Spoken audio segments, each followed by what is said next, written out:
नमस्कार, मैं उर्मिला यादव अपनी YouTube channel Urmila Yadav Hindi classes में आपका एक बार फिर से स्वागत करती हूँ। आज की इस कड़ी में हम करने जा रहे हैं भक्ति काल से संबंधित महत्वपूर्ण तथ्य। आज हम करेंगे भक्ति काल में जो संप्रदाय हुए हैं, कौन सा संप्रदाय किसने स्थापित किया था, कौन कौन से कवि उसमें थे, ये करेंगे हम। देखिए, निम्बार्क संप्रदाय, जो निम्बार्क संप्रदाय है, इसके प्रमुख कवि कौन कौन है। संप्रदाय जो है उनके बारे में पहली वीडियो में बता चुके हैं, उसका लिंक आपको इस वीडियो के डिस्क्रिप्शन बॉक्स में मिल जाएगा। लिंक पर क्लिक कीजिए और पीछे के जितने भी संप्रदाय में हैं उनके नाम, उनके संस्थापक आप वहाँ से देख सकते हैं। जो निम्बार्क संप्रदाय के जो कवि हैं उसमें है श्री भट्ट, हरिव्यास और परशुराम देव। ये तीन कवि कौन है निम्बार्क संप्रदाय के? श्री भट्ट, हरिव्यास, परशुराम देव। परशुराम देव हरिव्यास देव के शिष्य थे। प्रश्न इस तरह से आएगा कि हरिव्यास देव के शिष्य कौन थे? उत्तर होगा परशुराम। और जो परशुराम है वो निम्बार्क संप्रदाय की गद्दी को ब्रिज से सलेमाबाद ले गए थे। निम्बार्क संप्रदाय की गद्दी को ब्रिज से सलेमाबाद ले जाने वाले कवि कौन हैं? क्या उत्तर होगा? परशुराम देव। अगला है राधा वल्लभ संप्रदाय के कवि। देखिए, राधा जो वल्लभ संप्रदाय है उसके कवि हैं, कई हैं, उनको याद करना थोड़ा मुश्किल होगा, इसलिए एक ट्रिक बनाई है। उस ट्रिक के जरिए आप उनको याद कर सकते हैं कि कौन कौन से कवि हैं। और ये प्रश्न अवश्य आता है कि निम्न में से कौन सा कवि किस संप्रदाय का कवि है, या फिर राधा वल्लभ संप्रदाय के कवि निम्न में से कौन है, या निम्बार्क संप्रदाय के कवि निम्न में से कौन है। ये हमें याद होगा तो ही बता पाएंगे। याद करने के लिए आपके सामने ट्रिक है, इस ट्रिक को याद कीजिए, पता चल जाएगा कौन सा कवि राधा वल्लभ संप्रदाय से संबंधित है। देखिए ट्रिक, हिदामो नेही नागरी ध्रुव भुजदास। फिर से देखिए, हिदामो नेही नागरी ध्रुव भुजदास। हिदामो में जो ही है उससे क्या बनेगा? हित हरिवंश। दामो से दामोदर दास।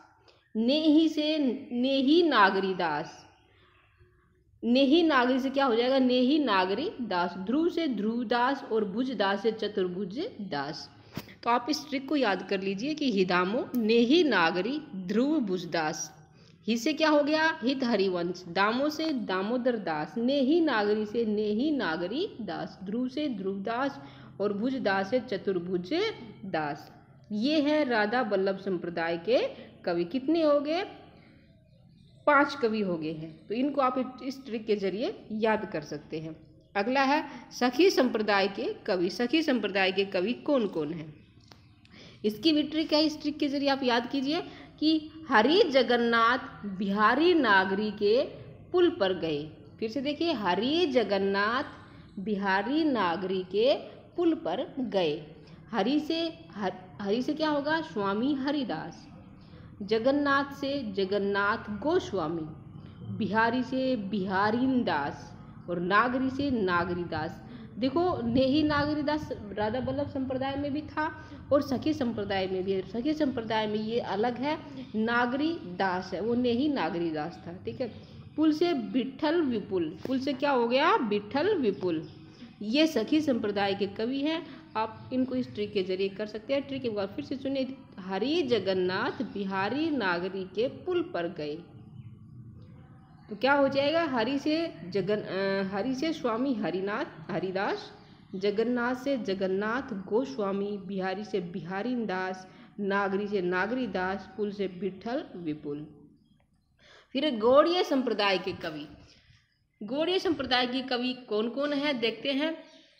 यहाँ भी कई कवि हैं। इनमें देखिए, सूरदास, गदाधर भट्ट, चंद्र गोपाल, माधव दास माधुरी, भगवत मुदित, भगवान दास। ये गौड़ीय संप्रदाय के कवि, यानी कि जो ट्रिक में नहीं आए, जो बाकी बच के, वो क्या है? गौड़ीय संप्रदाय के कवि हैं। भक्ति का सर्वप्रथम उल्लेख श्वेताश्वेतर उपनिषद में मिलता है। ये प्रश्न भी आया हुआ है स्क्रीनिंग एग्जाम में, स्टेट एग्जाम में भी आया हुआ है कि भक्ति का सर्वप्रथम उल्लेख कहाँ मिलता है। उत्तर क्या होगा? श्वेताश्वेतर उपनिषद में। हिंदी में भक्ति साहित्य की परंपरा नामदेव की रचनाओं से प्रारंभ होती है। किसकी रचनाओं से प्रारंभ होती है? हिंदी साहित्य में हिंदी में भक्ति साहित्य की परंपरा नामदेव की रचनाओं से प्रारंभ होती है। आगे है, नामदेव का जन्म 1267 ईस्वी में महाराष्ट्र में हुआ था। कब हुआ था? 1267 में हुआ था। कहाँ हुआ था? महाराष्ट्र में हुआ था। अभी हम ये तथ्य कर रहे हैं, आगे चल के इनसे संबंधित वस्तुनिष्ठ प्रश्न करेंगे। आप वीडियो को अंत तक अवश्य देखिए, आपको नई नई रोचक जानकारी मिलेगी। ऐसी जानकारी होगी आपके लिए, ऐसी जानकारी इकट्ठा की गई है कि वो एग्जाम में आए। उसी तरह इन प्रश्नों को बनाया गया है, इन तथ्यों को एकत्रित किया गया है ताकि ये एग्जाम में आ सके। यदि आप इनको ढंग से पढ़ेंगे तो अवश्य ये एग्जाम में आएंगे और आप सफल होंगे अपने एग्जाम। इसलिए ध्यान से देखिए और साथ ही वीडियो को लाइक कीजिए, शेयर कीजिए, चैनल पर नए तो सब्सक्राइब भी कीजिए। चलिए आगे बढ़ते हैं। नामदेव ने मराठी भाषा में अभंगों की रचना की। किस भाषा में अभंगों की रचना की थी? मराठी भाषा में। किसने की थी अभंगों की रचना? नामदेव ने की थी। नामदेव जी के गुरु विसोबा खेचर थे। उनके गुरु का नाम क्या था? विसोबा खेचर। भारतीय सूफी मुख्यतः बेसरा संप्रदाय के थे। भारतीय सूफी किस संप्रदाय के? बेसरा संप्रदाय के थे। ये भी एग्जाम में आया हुआ है। और पाशुपत संप्रदाय शैव मत में है। पाशुपत संप्रदाय किस में है? शैव मत में है। वारकरी व महानुभाव संप्रदाय महाराष्ट्र में प्रचलित है। ये महानुभाव और वारकरी संप्रदाय कहाँ प्रचलित है? महाराष्ट्र में। ये भी बहुत ही महत्वपूर्ण है। आगे देखिए, निर्गुण भक्ति का आदि स्रोत श्वेताश्वेतेर उपनिषद है। सगुण भक्ति का आधार श्रीमद् भागवत है। सगुण भक्ति का आधार क्या? श्रीमद् भागवत है। और निर्गुण भक्ति का आदि स्रोत क्या है? श्वेताश्वेतेर उपनिषद। और भक्ति का सर्वप्रथम उल्लेख भी श्वेताश्वेतेर उपनिषद में ही मिलता है। चुनरी जैन साहित्य के अंतर्गत एक मुक्तक काव्य है।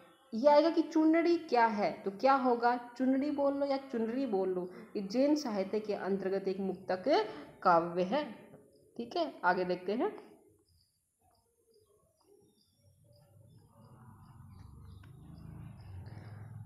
आचार्य रामानंद भक्ति आंदोलन को दक्षिण भारत से उत्तर भारत में लाए।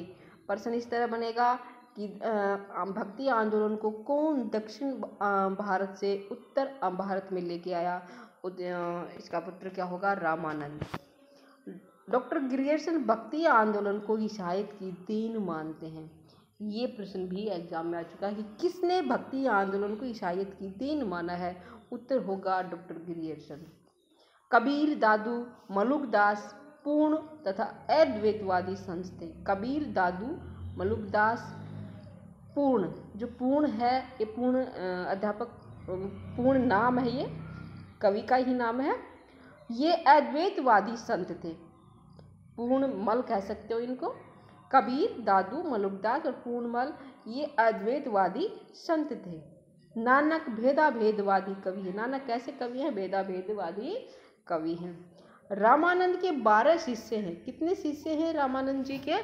12 शिष्य हैं। उनके नाम क्या क्या हैं? प्रश्न इस तरह बनेगा कि रामानंद जी के निम्न में से कौन शिष्य नहीं हैं? तो आपको इन शिष्यों के नाम याद होने चाहिए। 12 के 12 कौन कौन है? रैदास है, कबीर, घाना, पीपा, सेन, भाषानंद, अंतानंद, सुरानंद और सुरसुरी, पद्मावती। ये इनके 12 शिष्य हैं। इनको आप लिख लीजिए इन सभी के नाम और याद कीजिए। राघवानंद के गुरु कांचीपूर्ण थे। राघवानंद जी के गुरु कौन थे? कांचीपूर्ण। रामानंद के गुरु राघवानंद थे। जो रामानंद जी हैं इनके गुरु कौन थे? राघवानंद। और राघवानंद जी के गुरु कौन थे? कांचीपूर्ण। श्री संप्रदाय के आराध्य नारायण। श्री संप्रदाय के आराध्य कौन है? नारायण। रामावत संप्रदाय के आराध्य सीताराम। रामावत संप्रदाय के आराध्य कौन है? सीताराम। कबीर परिचय की रचनाकार अनंत दास है। कबीर परिचय ग्रंथ है, इसके रचनाकार कौन है? अनंत दास है। आगे देखिए, मुसलमानों के अनुसार कबीर शेख तकी के शिष्य थे। मुसलमानों के अनुसार कबीर किसके शिष्य थे? शेख तकी थे। कबीर का जन्म काशी में और मृत्यु कहाँ हुई? मगहर में हुई थी। कबीर को वाणी का डिक्टेटर हजारी प्रसाद द्विवेदी ने कहा। किसने कहा था वाणी का डिक्टेटर? हजारी प्रसाद द्विवेदी ने। कबीर के रमेणी और शब्द ब्रज भाषा में है तथा साखी राजस्थानी पंजाबी मिली खड़ी बोली है। जो रमेणी और शब्द है वो तो ब्रज भाषा में है, और जो साखी है उनकी और राजस्थानी पंजाबी की मिली जुली खड़ी बोली है। आगे है, कबीर की वाणियों का सबसे पुराना नमूना गुरु ग्रंथ साहब में मिलता है। कबीर की वाणियों का सबसे पुराना नमूना कहाँ मिलता है? गुरु ग्रंथ साहब में। प्रभु जी तुम चंदन हम पानी, जाकी अंग बंग बास समानी, ये पंक्ति किसकी है? रैदास की है। निरंजनी संप्रदाय के प्रवर्तक हरिदास निरंजनी थे, जो उड़ीसा में प्रचलित था। निरंजनी संप्रदाय कहाँ प्रचलित था? उड़ीसा में। इसके प्रवर्तक कौन थे? हरिदास निरंजनी थे। निरंजनी संप्रदाय का प्रमुख मठ डीडवाना में है। कहाँ है इस निरंजनी संप्रदाय का प्रमुख मठ? डीडवाना में है। ठीक है, आगे देखिए। लाल पंथ का प्रवर्तन लालदास ने अलवर में किया था। किसने किया था? लालदास ने। कहाँ किया था? अलवर में किया था। संत दादू के शिष्य, जो संत दादू जी हुए हैं उनके शिष्य कौन कौन है? रज्जब है, सुंदरदास, प्राणदास, जन गोपाल, जगजीवन दास, ये दादू जी के शिष्य हैं। इनको भी आप याद कीजिए, इनके नाम को और लिख लीजिए। दादू पंथ के उत्तराधिकारी दादू के पुत्र गरीब दास और मिस्किन दास भी हैं। ये दोनों इनके पुत्र हैं, रहे हैं, और ये इनके दादू पंथ के उत्तराधिकारी के रूप में जाने जाते हैं, गरीब दास और मिस्किन दास। मलुक दास ने अवधी व ब्रज दोनों में लिखा है। मलुक दास ने किन भाषाओं में लिखा है? अवधी और ब्रज दोनों भाषाओं में लिखा है। आगे है, दादू की रचनाओं का प्रमाणिक संकलन दादू दयाल नाम से परशुराम चतुर्वेदी ने किया था। किसने किया था? परशुराम चतुर्वेदी ने। संत रज्जब का पूरा नाम रज्जब अली खां था। क्या नाम था? रज्जब अली खां था। आज की जानकारी यही समाप्त होती है। अगली जानकारी इससे भी अच्छी आएगी। तब तक के लिए आप बने रहिए। ये अवश्य बताइएगा कि आपको ये जानकारी कैसी लगी। धन्यवाद।